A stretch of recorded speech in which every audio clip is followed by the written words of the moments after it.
Selamat bertemu kembali dengan pelajaran hari ini. Kita akan bersama-sama belajar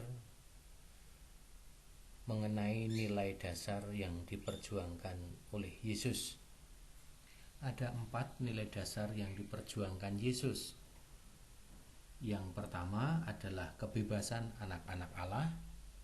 Sudah kita pelajari minggu yang lalu. Yang kedua yang akan kita pelajari pada kesempatan ini adalah sabda bahagia. Yang ketiga adalah kasih yang tak membedakan. Dan yang keempat adalah membangun diri seturut teladan Yesus. Nah, kita akan bersama-sama nilai dasar yang diperjuangkan Yesus pada kesempatan ini mengenai sabda bahagia.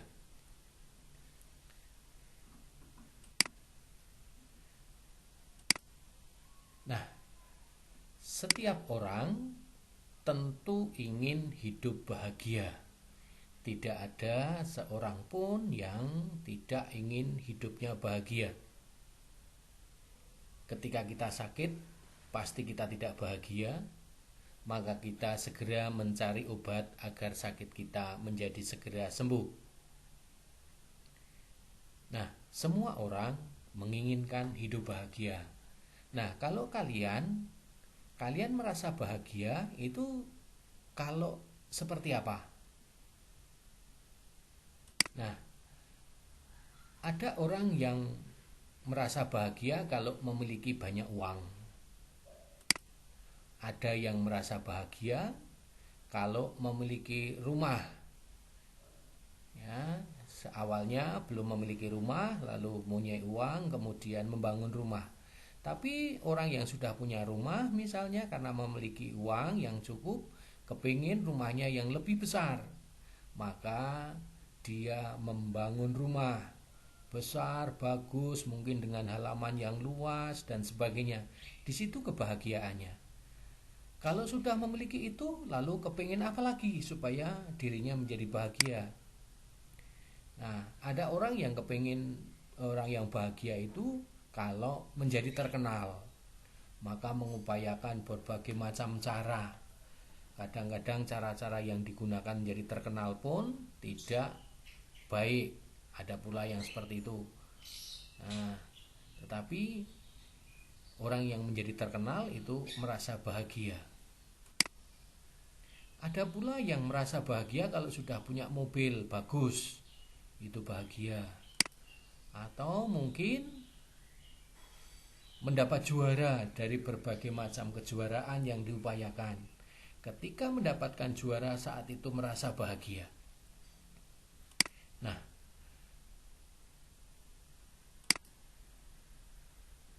kebahagiaan ini adalah kebahagiaan yang bersifat duniawi. Kebahagiaan yang kita dapatkan di dunia ini, dan biasanya kalau sudah kita dapatkan, kita ingin mendapatkan kebahagiaan lain lagi.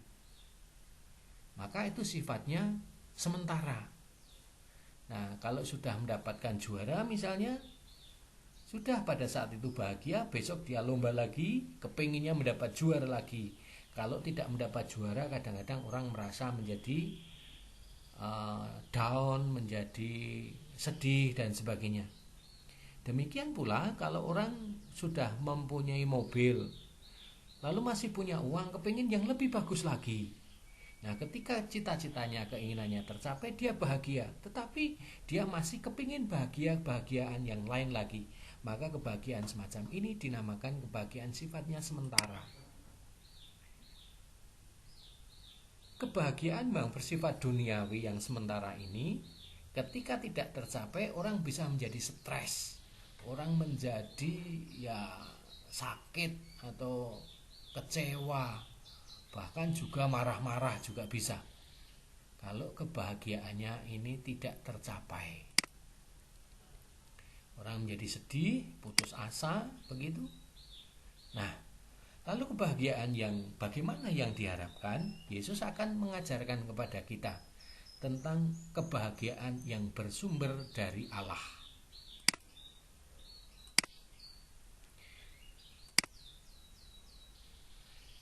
kebahagiaan yang bersumber dari Allah adalah kalau kebahagiaan kita itu sesuai dengan kehendak Allah. Apa itu kehendak Allah? Kehendak Allah adalah semua hal yang baik. Semua hal yang baik itu dikehendaki Allah. Misalnya kita tekun dalam bekerja, dalam belajar. Kita jujur dalam mengerjakan tugas. Kita bekerja keras, bukan semata-mata supaya dipuji, bukan semata-mata supaya mendapatkan sanjungan, bukan itu tujuannya kerja keras. Tapi bekerja supaya memperoleh hasil yang dikehendaki Allah. Maka dia bekerja pun tidak sembarangan. Dia dengan tekunan, dengan kejujuran, pasti dibarengi oleh hal-hal yang baik, dengan disiplin, dengan rendah hati. Nah, kalau kita bekerja sesuai dengan kehendak Allah itu, maka kita akan disukai banyak orang. Itu suatu konsekuensi, meskipun juga ada orang yang ketika kita bekerja dengan jujur, kita bekerja dengan keras, dengan sungguh-sungguh, disiplin, rendah hati, ada orang yang tidak suka, pasti ada. Tetapi itu tidak perlu kita perhatikan, ya. Karena apa yang kita kerjakan demi kebahagiaan sesuai dengan kehendak Allah. Nah, ketika kita tidak mendapatkan juara misalnya, lalu kita tidak lagi menjadi putus asa. Mungkin saat ini aku belum juara, saya perlu kerja keras misalnya, perlu belajar yang lebih baik. Seperti itu. Nah, ketika kita mendapatkan mobil bagus, tidak menjadikan kebahagiaan itu sebagai sesuatu yang untuk menyombongkan diri. Karena apa? Saya mendapatkan mobil bagus karena saya bekerja keras, saya disiplin, ya. Lalu mobil yang kita butuh, yang kita dapatkan itu sebagai anugerah Allah, sebagai pemberian Allah yang kita terima dari rezeki-rezeki yang kita terima. Demikian juga hal-hal lain. Nah, itu berkaitan dengan apa yang kita peroleh, lalu kebahagiaan kita menjadi lebih berdasarkan kepada kehendak Allah. Nah, seperti apa kebahagiaan sesuai dengan kehendak Allah itu? Yesus dalam khotbah di bukit, menurut Injil itu di sana Yesus mengatakan dengan menyampaikan, dinamakan dengan 8 sabda bahagia. Apa itu 8 sabda bahagia? Akan kita lihat bersama-sama. Ya, nanti setelah ini kalau kebahagiaan kita dasarkan kepada Allah, bila orang mencari kebahagiaan dasarnya adalah kehendak Allah, maka orang akan memperoleh kebahagiaan sejati, bukan kebahagiaan yang sementara. Nah, maka di dalam kebahagiaan ini ada dua hal. Berarti orang kepingin mendapatkan kebahagiaan sifatnya masih di dunia ini, tetapi juga kebahagiaan yang besok kalau kita setelah kematian ini. Itu kebahagiaan yang diinginkan oleh setiap orang sebetulnya. Nah, bagaimana kita mengupayakan itu? Kita berharap bahwa kebahagiaan yang kita upayakan adalah kebahagiaan yang bersumber dari Allah, seperti yang diajarkan Yesus.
Itu tadi 8 sabda bahagia yang disampaikan Yesus.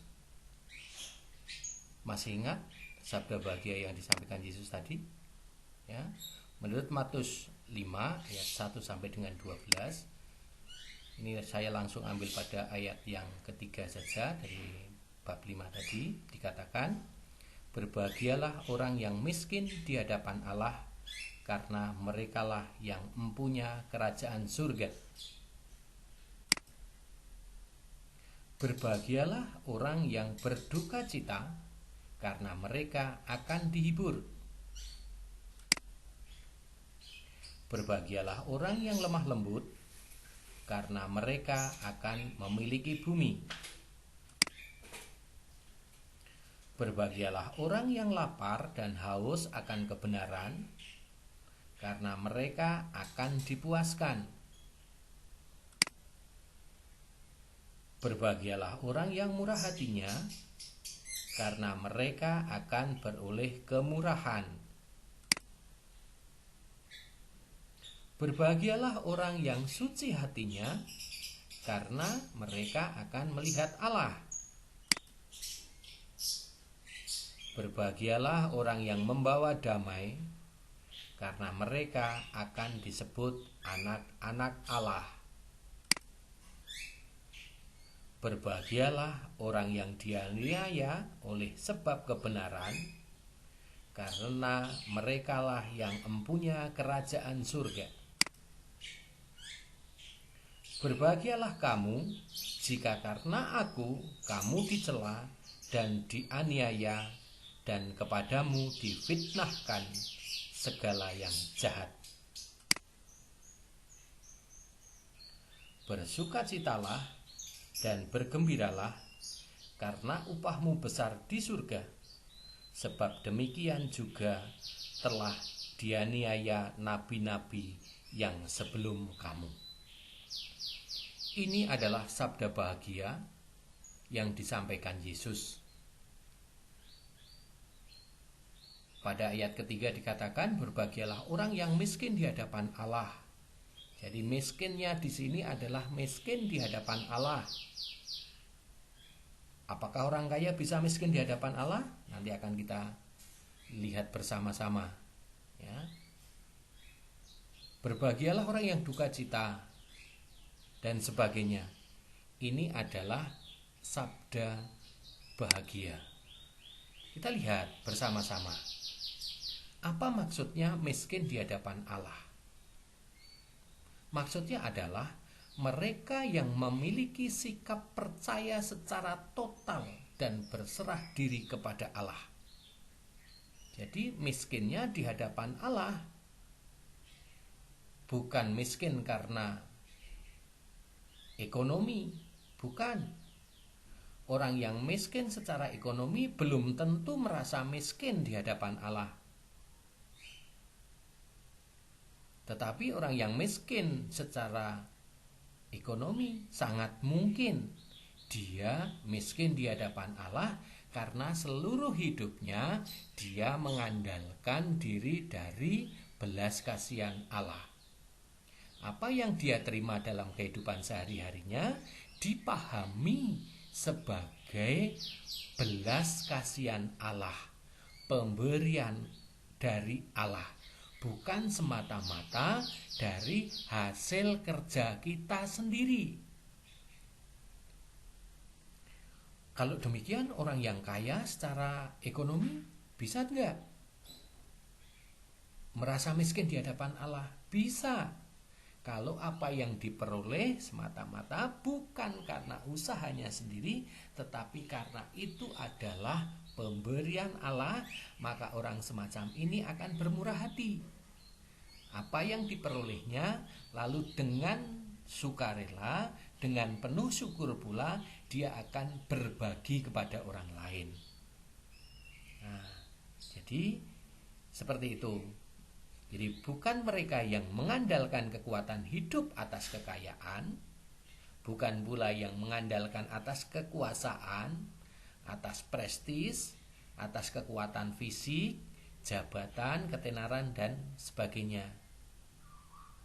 Ini orang yang mengandalkan kepada Allah, miskin di hadapan Allah itu, dia tidak mengandalkan kekuatan hidupnya atas kekayaannya yang dia punya, atas kekuasaan yang dia miliki, atas jabatan yang dia miliki dan sebagainya, tetapi dia mengandalkan kepada Allah. Orang yang miskin di hadapan Allah, dia akan menjadi rendah hati, tidak menjadi sombong atas apa yang dia miliki.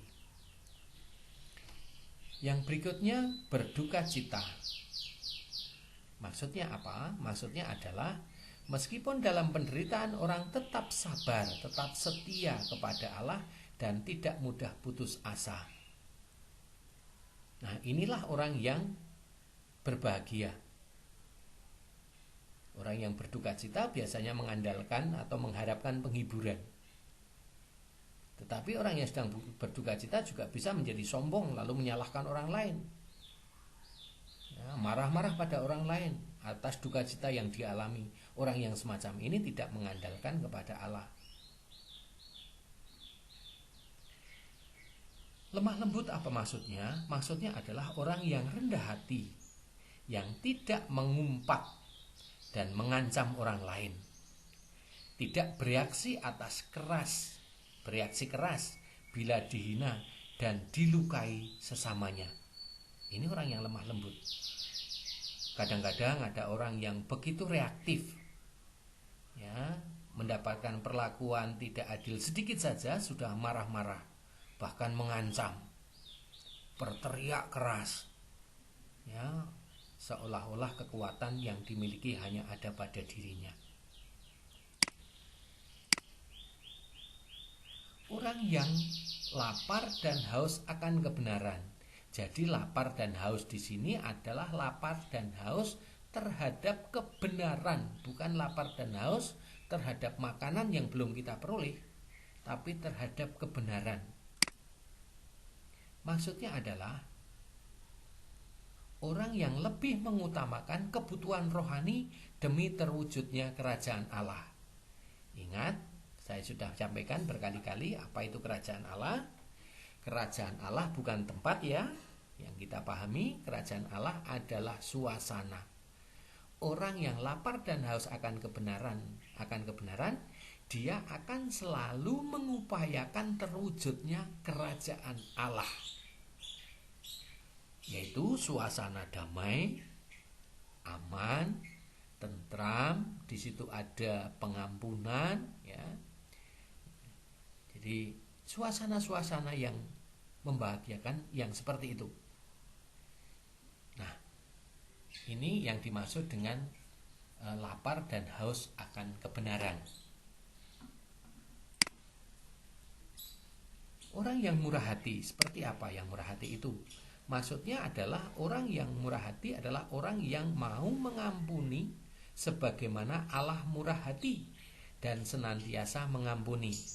Ingat dalam pelajaran kita beberapa waktu yang lalu bahwa sesuai dalam doa Bapa kami, kita diajak oleh Yesus, bukan pertama-tama orang yang bersalah yang harus minta maaf terlebih dahulu, tetapi orang yang merasa benar itu yang perlu memaafkan terlebih dahulu. Nah, disinilah murah hati itu terwujud. Saya sudah katakan kepada Anda beberapa waktu yang lalu bahwa kadang-kadang cara berpikir Yesus itu berbeda dengan cara berpikir manusia. Ya. Kadang-kadang kita menuntut orang lain yang bersalah itu yang harus minta maaf terlebih dahulu. Sedangkan Yesus menghendaki tidak seperti itu. Kita yang benar itu yang harus memaafkan terlebih dahulu tanpa menunggu orang yang bersalah yang harus meminta maaf. Baru kita memaafkan, bukan itu.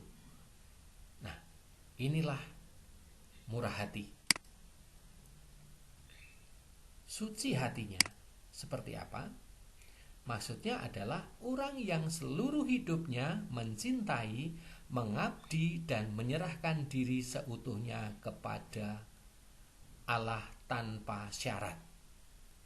Ya. Orang yang seluruh hidupnya mencintai, mengabdi, dan menyerahkan diri seutuhnya kepada Allah tanpa syarat. Itu orang yang suci hatinya. Jadi orang yang suci itu tidak selalu bahwa orang yang rajin berdoa itu pasti suci. Belum tentu. Rajin berdoa tetapi dia tidak hidupnya tidak mencintai, tidak mengabdi dan menyerahkan diri seutuhnya kepada Allah tanpa syarat semacam itu masih sangat mungkin terjadi. Maka dia dalam pandangan kita sebagai orang Kristiani bukan orang yang suci hatinya. Membawa damai.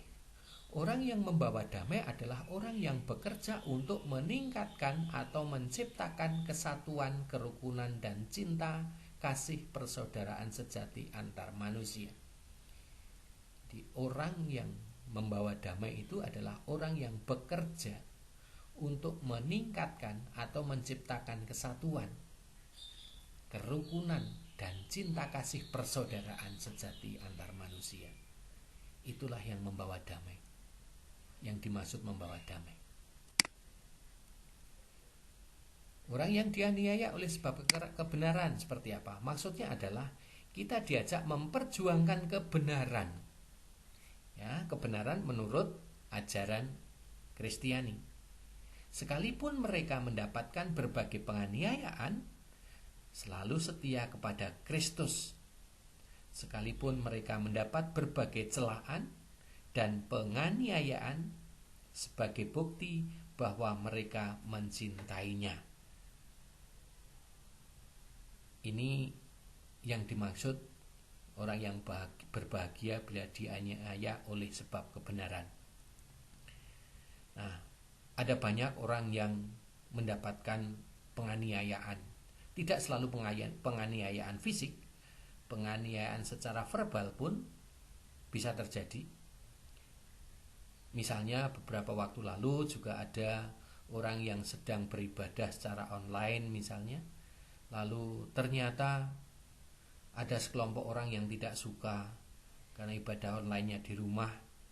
Lalu ada beberapa orang yang melarangnya semacam itu.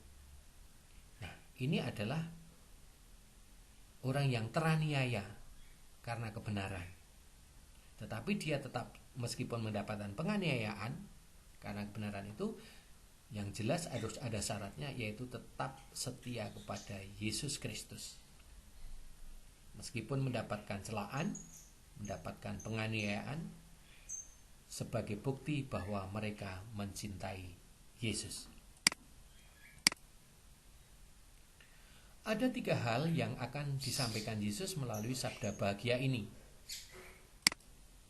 Yang pertama, menyiapkan para murid untuk menghadapi dunia yang orientasi hidupnya atau yang orientasi kehidupannya sangat berlainan dengan kehendak Allah.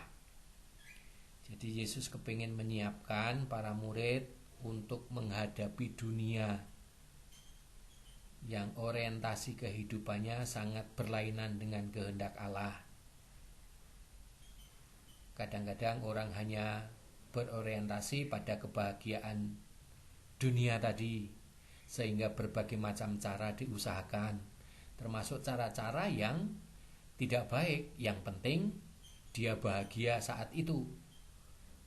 Nah, ini Yesus menyiapkan para muridnya dengan 8 sabda bahagia tadi. Yang kedua, sabda bahagia mengandung nilai eskatologis atau nilai akhir zaman sebagai syarat untuk masuk surga. Jadi kebahagiaan yang dicari manusia di dunia ini mestinya bersumber dari Allah. Itu sebagai salah satu syarat untuk bisa masuk surga. Ya, tadi sudah dijelaskan apa itu lapar dan haus akan kebenaran. Ya, yang miskin itu seperti apa. Itu yang perlu diupayakan oleh manusia untuk syarat masuk ke surga. Karena setelah kehidupan di dunia masih ada kehidupan kekal. Sabda bahagia merupakan hukum baru yang mengatur hubungan manusia dengan Tuhan dan sesama berdasarkan pada kasih. Jadi sabda bahagia ini merupakan hukum baru, mengatur hubungan relasi manusia dengan Tuhan, relasi manusia dengan sesama berdasarkan kasih. Ya, berdasarkan kasih. Sabda bahagia juga mengandung dua aspek yang mengatur kehidupan manusia. Yang pertama aspek iman. Itu Matius 5 ayat 3 sampai dengan 6. Pada ayat ini mau dikatakan bahwa yang bahagia adalah orang yang sepenuhnya menyandarkan hidupnya kepada Allah. Siapakah yang menyandarkan hidupnya kepada Allah? Itu orang miskin. Orang yang menyandarkan kepada kehendak Allah. Orang yang bersikap miskin. Ingat ya, orang miskin itu artinya orang yang bersikap miskin. Orang yang miskin pun bisa bersikap kaya, ada. Siapakah orang yang menyandarkan hidupnya kepada Allah? Itu adalah orang yang berduka cita. Orang berduka cita, mereka berharap pada penghiburan dari Allah. Dapat penghiburan dari Allah. Orang yang lemah lembut. Orang yang dengan rendah hati menantikan pertolongan Tuhan. Dan orang yang lapar dan haus akan kebenaran. Mereka yang rindu dibenarkan oleh Allah. Itu tadi aspek iman. Ya, sedangkan yang kedua, sabda bahagia mengandung aspek sosial, ayat Matius 5 ayat 7 sampai dengan 10. Dari aspek sosial, orang yang bahagia menurut Yesus itu adalah orang yang murah hati. Tadi saya sudah jelaskan yang murah hati seperti apa. Orang yang murah hati artinya orang yang gemar berbuat kasih kepada orang lain. Orang berbuat kasih tidak selalu tergantung pada kekayaan yang dimiliki. Ya. Siapa saja bisa melakukan. Kalian juga bisa melakukan, berbuat kasih kepada orang lain.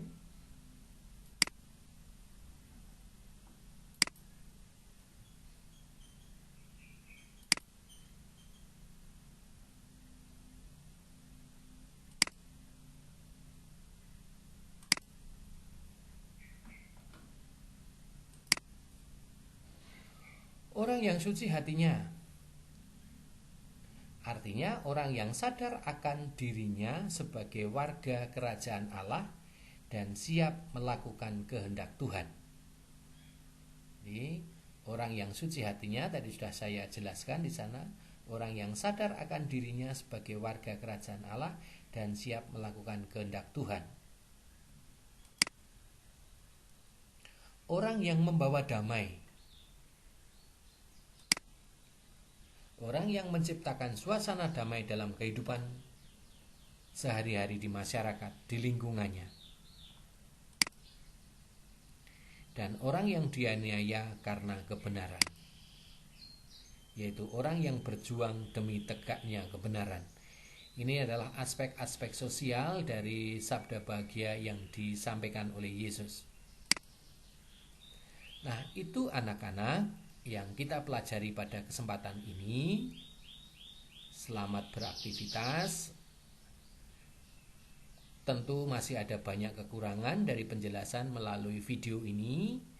Nanti kalau suasananya sudah memungkinkan, kita bisa memperdalam kembali mengenai materi ini. Sekian. Selamat beraktivitas. Tetap semangat. Tetap sehat.